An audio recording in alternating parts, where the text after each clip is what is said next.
KS23 channel ప్రేక్షక దేవుళ్లకు కొండ శ్రీనివాస్ హృదయపూర్వక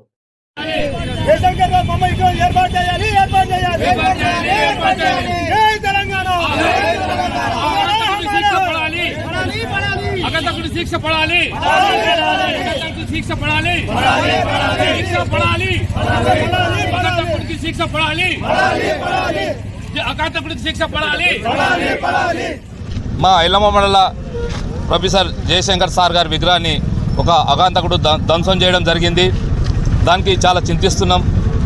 ఎందుకంటే మేము 9.5 పాలనలో ఎటువంటిది ఎక్కడ కూడా ఇంత తీసంత మందం కూడా ఏది జరగలేదు. మేము అందరం కూడా కలుపుకపోతాం.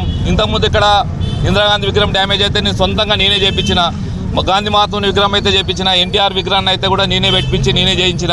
ఎందుకంటే ఈ మహానుభావులది పెద్దలది వీళ్ళకు పార్టీలకు అతీతంగా ఉండాలి వీళ్ళు. ఎందుకంటే వ్యవస్థాపకుడు మన జయశంకర్ సార్ మనకు తెలంగాణకు ఫస్ట్ వ్యవస్థాపకుడు కాబట్టి ఆయన విగ్రహాన్ని ఇట్లా చేసిరంటే మేము 9.5 సంవత్సరాల్లో ఎక్కడ ఏ జరగకుండా చూసినాం.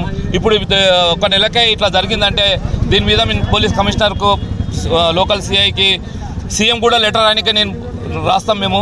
కాబట్టి దీని మీద యాక్షన్ తీసుకొని ఎక్కడైతే జయశంకర్ సార్ విగ్రహాన్ని ధ్వంసం చేసిరో అక్కడనే విగ్రహాన్ని పెట్టాలని కోరుకుంటున్నాను.